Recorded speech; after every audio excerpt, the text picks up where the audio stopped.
हाय, मैं हूँ सीए गौरव सब्रवाल, ए team commerce academy Indore से। और सीधा मुद्दे पे आ रहा हूँ मैं। भाई ये बात तो बिल्कुल क्लियर है, अगर आप एक कॉमर्स स्टूडेंट है ना, तो आप ये तो ज़रूर जानना चाहते होंगे कि कहाँ काम करने से और क्या क्वालिफिकेशन से तगड़े सैलरी पैकेज हम बैक कर सकें। अगर आपका ऐसे ही सोचना है तो आइए डिस्कस करते हैं कि ये इन्वेस्टमेंट बैंक है क्या और क्यों यहाँ काम करने से इंडिया के अंदर तगड़ी सैलरी हमें मिल सकती है। Let's get started.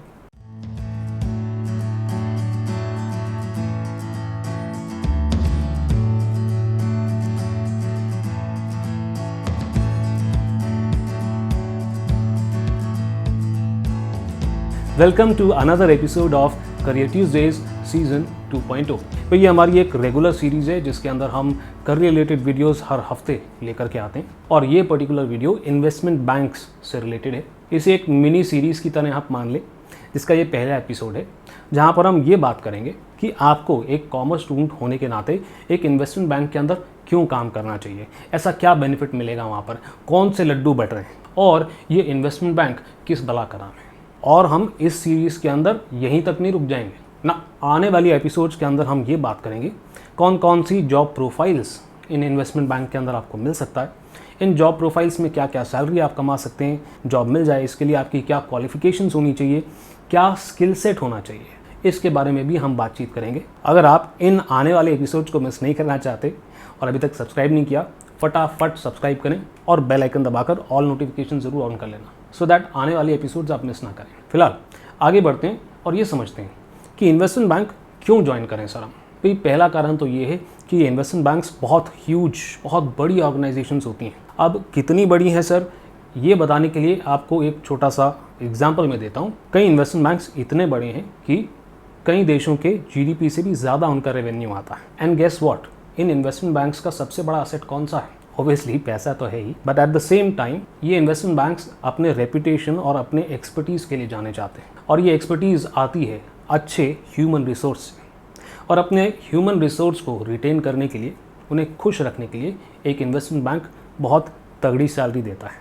मगर मैं ये नहीं कह रहा कि आप सिर्फ सैलरी को लेकर के ही डिसाइड कर लें कि हमें इन्वेस्टमेंट बैंक के अंदर जाना है। इन्वेस्टमेंट बैंक, मेरा खुद का एक्सपीरियंस है, स्किल्स के ऊपर बड़ा ध्यान दिया जाता है। अगर आप एक इन्वेस्टमेंट बैंक के अंदर 2 साल और 3 साल भी टिक जाते हो ना, तो वो लगातार आपको ट्रेन करते रहेंगे। ग्रोथ प्रोस्पेक्ट्स आपके बहुत अच्छे हो जाते हैं। यानी कि अगर आप इन्वेस्टमेंट बैंक छोड़कर किसी और ऑर्गेनाइजेशन में भी जाते हैं तो बड़े खुले दिल से वो आपको वेलकम करेंगे और वहाँ भी आपको अच्छी सैलरी ही मिलेगी। एक बात और, इन्वेस्टमेंट बैंक सर आप कह रहे हो अच्छी सैलरी दे रहे हैं, आगे चल करके क्या होगा? कोविड चल रहा है, सारे बिजनेसेस बंद हैं, तो क्या इन्वेस्टमेंट बैंक्स का स्कोप कैसा रहेगा? तो एक न्यूज़ आर्टिकल मैंने डिस्क्रिप्शन के अंदर अटैच कर रखा है, वो आप बाद में पढ़ लेना, मगर उसका एक क्रक्स, एक कंक्लूजन मैं आपको बता रहा हूँ। पिछले साल भी इन्वेस्टमेंट बैंक्स ने काफ़ी तगड़ा बिजनेस किया था, क्योंकि one of its main services merger and acquisition and initial public offerings, जिसके अंदर एक इन्वेस्टमेंट बैंक तगड़े पैसे कमाता है, वो काफ़ी ह्यूज नंबर में ऐसे ट्रांजैक्शंस हुए थे। और इस साल के अंदर और आने वाले 2 से 3 साल के अंदर ऐसे ट्रांजैक्शंस का साइज़ बहुत तेज़ी से इंडिया के अंदर बढ़ने वाला है। और आपका कंपनी अच्छा करती है तो ऑब्वियस सी बात है आपकी सैलरी और बोनस भी अच्छा करेंगे। तो मुझे लगता है ये काफ़ी सारे रीजंस हैं कि क्यों इन्वेस्टमेंट बैंक के अंदर आपको काम करना चाहिए। एक फेयर वार्निंग मैं आपको ज़रूर दे देना चाहता हूँ, इन्वेस्टमेंट बैंक के अंदर कितने बजे आना है उसका टाइम तो फिक्स्ड है, कितने बजे जाना है उसका टाइम फिक्स नहीं है। तो ये ना समझें कि हम 9 to 5 जॉब करके बहुत तगड़ी सैलरी उठा करके इन्वेस्टमेंट बैंक से निकल जाएंगे, नॉट पॉसिबल। अब आप सोच रहे होंगे कि सर बार बार इन्वेस्टमेंट बैंक बैंक बैंक बोले जा रहे हैं, ये इन्वेस्टमेंट बैंक एक कमर्शियल बैंक से अलग कैसा है? हम आगे बढ़ें उससे पहले मैं चाहता हूँ आपकी ये थोड़ी सी कन्फ्यूजन जो है वो मैं दूर कर दूँ। कमर्शियल बैंक यूजुअली एक इंडिविजुअल या छोटी मोटी कंपनीज़ के साथ डील करते हैं। उनका कमाई का मेन सोर्स होता है डिपॉजिट लेना और उसके ऊपर थोड़ा थोड़ा इंटरेस्ट देना, और जब वो लोगों को लोन देते हैं उस पर बहुत सारा इंटरेस्ट लेना। और ये जो डिफरेंस होता है interest paid versus interest received, इसे हम कहते हैं स्प्रेड। इसके अलावा कंसल्टेंसी सर्विसेज कमर्शियल बैंक्स भी प्रोवाइड करते हैं, but as compare to investment bank काफ़ी छोटे लेवल के इनके ऑपरेशंस होते हैं। तो एक कंपनी अपना अकाउंट ज़रूर कमर्शियल बैंक के साथ ओपन करती है, मगर उसे अगर मार्केट में अपने शेयर्स इशू करने हैं तो उसके लिए इन्वेस्टमेंट बैंक की ही मदद ली जाती है। कई सारे इन्वेस्टमेंट बैंक्स इवॉल्व करके यूनिवर्सल बैंक्स के अंदर कन्वर्ट हो गए, जिसके अंदर वो कमर्शियल बैंक्स की भी सर्विसेज प्रोवाइड करते हैं, मगर उसके बारे में हम इस वीडियो के अंदर चर्चा नहीं कर रहे। तो अब इस वीडियो की आखिरी बात, इन्वेस्टमेंट बैंक करता क्या है। डिस्कस करने से पहले आपको दो छोटी छोटी बातें बताऊंगा। पहली बात तो ये है कि इन्वेस्टमेंट बैंक भी छोटे बड़े हो सकते हैं। तो जो बड़े इन्वेस्टमेंट बैंक्स होते हैं ना, ह्यूज, उन्हें ग्लोबल इन्वेस्टमेंट बैंक्स फिलहाल हम कह रहे हैं, और जो छोटे हैं उन्हें बुटीक इन्वेस्टमेंट बैंक्स हम कह रहे हैं।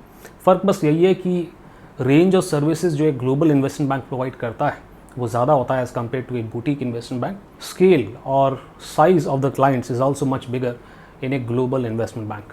दूसरी छोटी सी बात कि इन इन्वेस्टमेंट बैंक्स के अंदर भी हर ऑर्गेनाइजेशन की तरह कोर और नॉन कोर फंक्शंस होते हैं। कोर फंक्शंस जिससे कि रेवेन्यू, पैसा आता है, और नॉन कोर फंक्शंस जैसे कि ऐसे डिपार्टमेंट्स जो कोर फंक्शंस को स्मूथली काम करने के लिए सपोर्ट करते हैं। कोर फंक्शंस के अंदर क्लाइंट्स के साथ लगातार कम्युनिकेशन होता है और पैसा जो है यहीं से कमाया जाता है। नॉन कोर फंक्शंस के अंदर अकाउंट्स, IT, फाइनेंस और ह्यूमन रिसोर्स जैसे डिपार्टमेंट आ जाते हैं। तो अगर हमें तगड़े पैसे कमाने हैं तो पहली बात हमें टारगेट करना है ग्लोबल इन्वेस्टमेंट बैंक्स को, और दूसरी बात हमें टारगेट करना है कोर फंक्शंस को। चलिए जी, आखिरी पार्ट पे आते हैं कि सर ये इन्वेस्टमेंट बैंक करता क्या है।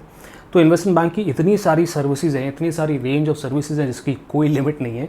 तो मैं कुछ कैटेगरीज आप लोगों से शेयर करूंगा और बहुत बेसिक सा उसका एक्सप्लेनेशन आपको दूंगा। पहली मेजर कैटेगरी होती है कॉर्पोरेट फाइनेंस, जिसके अंदर बड़ी बड़ी कंपनियों को investment bank advisory services provide करती हैं, जैसे कि मर्जर एंड एक्विजिशन, जिसके बारे में अभी हाल फिलहाल में हमने बात किया था। मर्जर बेसिकली मीन्स जब दो कंपनियां मिलकर के एक ऑर्गेनाइजेशन बन जाती हैं, एंड एक्विजिशन जहां पर एक बड़ी कंपनी छोटी कंपनी को अक्वायर कर लेती है, खरीद लेती है। इसके अंदर कई सारे मुद्दे होते हैं कि एक कंपनी दूसरी कंपनी को परचेज अगर करना चाह रही है तो किस प्राइस पे करे, और ये डील दोनों के लिए फेयर रहे, उसका रिस्क एक्सपोजर कितना बढ़ जाएगा, और ऐसे कई सारे मुद्दे होते हैं जिसके अंदर इन्वेस्टमेंट बैंक अपनी एक्सपर्टीज़ प्रोवाइड करते हैं। जैसे फेसबुक ने इंस्टाग्राम को एक्वायर किया या फेसबुक ने व्हाट्सएप को एक्वायर किया, तो इन डील्स के लिए किस प्राइस पे, किस परचेज कंसिडरेशन पे ये डील होनी चाहिए, इसके लिए इन्वेस्टमेंट बैंक्स ने अपनी एक्सपर्टीज़ प्रोवाइड करी, और ये हाईएस्ट अर्निंग एडवाइजरी सर्विस में से एक है। साथ ही साथ में बड़े बड़े बिजनेसेस को इन्वेस्टमेंट बैंक्स मदद करते हैं फंड्स रेज करने में। अब वो फंड्स डेप्ट से भी आ सकते हैं और इक्विटी से भी आ सकते हैं। आपको पता ही होगा इनिशियल पब्लिक ऑफरिंग्स के बारे में। पिछले साल भी IPOs बहुत सारे आए थे, और इस साल भी कहा जा रहा है कि बहुत सारे IPOs आने वाले हैं। तो किस प्राइस पे शेयर्स इशू किया जाए कि लोग फटाफट उसे खरीद लें, साथ ही साथ में अंडर सब्सक्रिप्शन ना हो, इसके लिए अंडर राइटिंग यानी कि एक huge chunk of shares purchase कर लिए जाते हैं इन्वेस्टमेंट बैंक के द्वारा, और उसके ऊपर भी इन्वेस्टमेंट बैंक काफ़ी तगड़ी कमीशन लेते हैं, और यही शेयर्स वो अपने इन्वेस्टर्स को आगे जा करके सेल कर देते हैं और उसके ऊपर भी प्रॉफिट कमाते हैं। एक और category of service, sales and trading. इसके अंदर भी कोई भी इन्वेस्टमेंट बैंक काफ़ी तगड़ा रेवेन्यू कमाता है।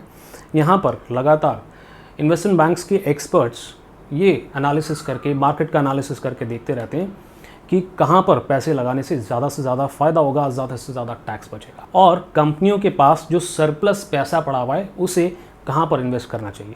तो यहाँ पर सिर्फ सिक्योरिटीज़ की बात नहीं होती है, कमोडिटीज़ के अंदर भी इन्वेस्ट हो सकती है, जैसे कि ऑयल हो गया या गोल्ड हो गया, या फिर रियल एस्टेट के अंदर भी इन्वेस्ट किया जा सकता है, जहाँ पर भी सबसे बेस्ट रिटर्न आए और उनके क्लाइंट्स के रिस्क प्रोफाइल के अकॉर्डिंगली रिटर्न आए, वहीं पर इन्वेस्टमेंट बैंक इन्वेस्ट करता है। और इसी से रिलेटेड वेल्थ मैनेजमेंट सर्विसेज। कई सारे हाई नेटवर्थ इंडिविजुअल्स होते हैं, ऐसे लोग जिनके पास अतः पैसा होता है और उस पैसे को मैनेज करना उनके लिए खुद एक मुश्किल बात होती है। वो इन्वेस्टमेंट बैंक्स को हायर करते हैं और कहते हैं जी हमारे पास ये पैसा पड़ा है इतना सारा, 1000 करोड़, 2000 करोड़, 10,000 करोड़, आप इस पैसे को लीजिए, इन्वेस्ट करिए, हमारी रिस्क प्रोफाइल ये है, हम इतनी रिटर्न इससे चाहते हैं और टैक्स भी हमारा बहुत ज़्यादा नहीं कटना चाहिए, ये लें पैसा, इन्वेस्ट करें हमारे लिए, हम चले छुट्टी मनाने। और ऐसी ही कई सारी सर्विसेज प्रोवाइड करते हैं। ऑब्वियस ही बात है सारी सर्विसेज के बारे में हम अभी बातचीत नहीं कर पाएंगे। चलो जी, आई एम श्योर आपको कुछ तो आइडिया लगा होगा कि इन्वेस्टमेंट बैंक होता क्या है। आगे आने वाले एपिसोड के अंदर हम 5 ऐसी प्रोफाइल्स के बारे में बात करने वाले हैं जो इंडिया के अंदर अवेलेबल हैं।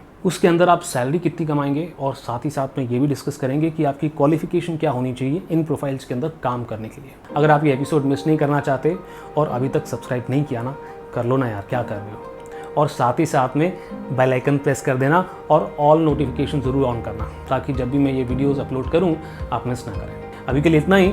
आपके सीए गौरव सर, आपको नेक्स्ट वीडियो में मिलेंगे।